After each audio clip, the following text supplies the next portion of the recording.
Hi, இன்றைக்கி நம்ம பார்க்க போகிற ரெசிபி மீல் மேக்கர் பக்கோடா. அதுக்கு 100 கிராம் அளவுக்கு மீல் மேக்கர் எடுத்திருக்கேன். 1 டேபிள் ஸ்பூன் அளவுக்கு சோள மாவு, 2 டேபிள் ஸ்பூன் தயிர், 1 டேபிள் ஸ்பூன் தனி மிளகாத்தூள், 1 ஸ்பூன் கரம் மசாலா, 1 ஸ்பூன் இஞ்சி பூண்டு பேஸ்ட், 1 டேபிள் ஸ்பூன் கடலை மாவு, நெக்ஸ்ட்டு மஞ்சள் தூள், கொத்தமல்லி, உப்பு, 1 டேபிள் ஸ்பூன் அளவுக்கு அரிசி மாவு எடுத்திருக்கேன். இப்போ அடுப்பில் ஒரு பாத்திரத்தில் தண்ணி நல்லா கொதிக்க விட்டுருக்கேன். இது கொதிக்க ஆரம்பிச்சிருச்சு. இப்போ இந்த டைமில் நான் அடுப்பு ஆஃப் பண்ணிவிட்டு இந்த மீல் மேக்கரை இதோடு ஆட் பண்ணிடுறேன். இதை நல்லா மிக்ஸ் பண்ணி விட்டுட்டு மூடி போட்டு ஒரு 15 மினிட்ஸ் கிட்ட மூடி வச்சிடலாம்.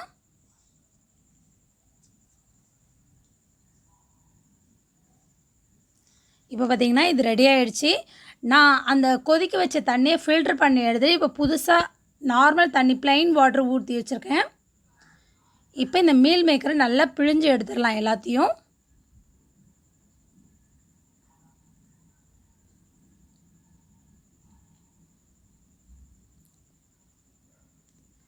இப்போ இது கூட மசாலாஸ்லாம் ஆட் பண்ணிடலாம்.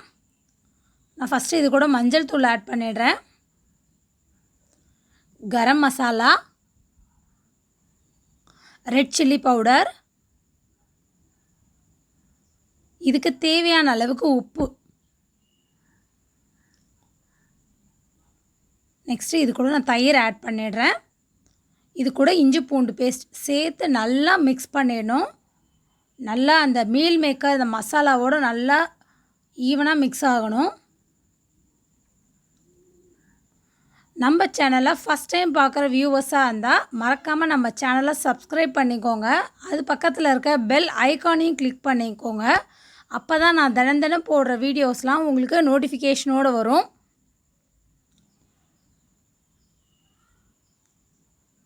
இப்போ பார்த்திங்கன்னா இது நல்லா நான் மிக்ஸ் பண்ணிட்டேன். இது ஒரு 10 மினிட்ஸ் கிட்ட நல்லா ஊறட்டும்.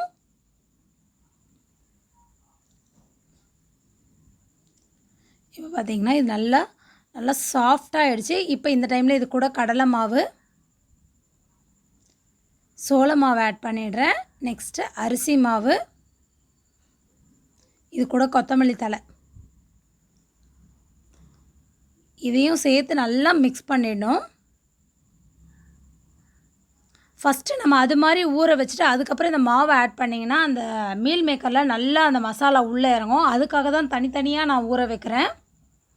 நீங்கள் மொத்தமாக எல்லாத்தையும் போட்டு ஊற வச்சிங்கன்னா அந்த டேஸ்ட்டு அந்த கிறிஸ்பினஸ் வரவே வராது. இப்போ பார்த்திங்கன்னா நான் நல்லா மிக்ஸ் பண்ணிவிட்டேன். ஒரு 2 மினிட்ஸ் கிட்ட நல்லா கைவிடாமல் கிளறி விட்டுகிட்டே இருக்கேன். அதை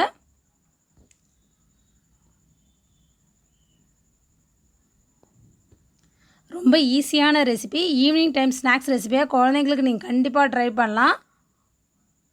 இப்போ இது ஒரு 5 மினிட்ஸ் கிட்ட ஊறட்டும். இப்போ இது மசாலாவோடு நல்லா ஊறிடுச்சு. இப்போ நம்ம இதை பொரிச்சு எடுக்க போகிறோம். இப்போ நான் அடுப்பில் கடாய் ஹீட் பண்ணியிருக்கேன். இப்போ நான் மீடியம் ஃப்ளேமில் வச்சு ஒவ்வொன்றா போட்டுடுறேன். உங்கள் ஃப்ரெண்ட்ஸ் ரிலேட்டிவ்ஸ்க்கு யாருக்காவது சமையல் தெரியாத பிகினர்ஸ் இருந்தாங்கன்னா இந்த வீடியோவை அவங்களுக்கு ஷேர் பண்ணுங்கள். இந்த வீடியோ உங்களுக்கு ரொம்ப யூஸ்ஃபுல்லாக இருக்கும்.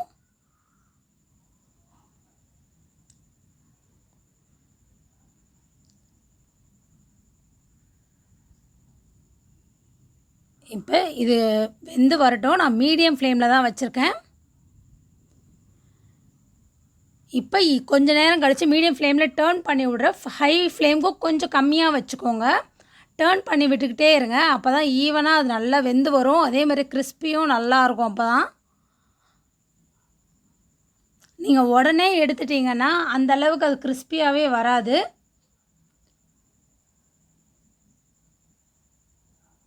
நான் இது ஒரு 3 மினிட்ஸ் கிட்ட இது எண்ணெயில் போட்டு மிக்ஸ் பண்ணி விட்டுக்கிட்டே இருக்கிறேன் நான் இதை.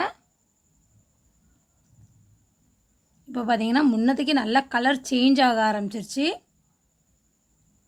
இந்த டைமில் நான் இது கூட கருவேப்பிலை ஆட் பண்ணிடுறேன்.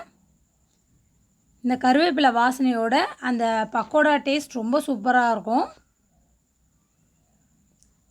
அவ்வளோதான், ரெடி ஆகிடுச்சு. நான் இதை ஒரு பிளேட்டில் சர்வ் பண்ணுறேன் பாருங்கள். நல்லா கிறிஸ்பியாக உடனே சர்வ் பண்ணிங்கன்னா ரொம்ப அட்டகாசமாக இருக்கும். இது மேலே சாட் மசாலா குட்டீஸ்க்கு அப்ளை பண்ணி கொடுக்கலாம். சாஸோடு சர்வ் பண்ணிங்கன்னா ரொம்ப சூப்பராக இருக்கும். ரெடி ஆகிடுச்சு. சோயா சங்க் பக்கோடா ட்ரை பண்ணி பாருங்கள். ட்ரை பண்ணி பார்த்துட்டு கமெண்ட் பண்ணுங்கள். என்னோடய வீடியோவை லைக் பண்ணுங்கள். மறக்காமல் உங்கள் ஃப்ரெண்ட்ஸுங்களுக்கு ஷேர் பண்ணுங்கள். நன்றி, வணக்கம்.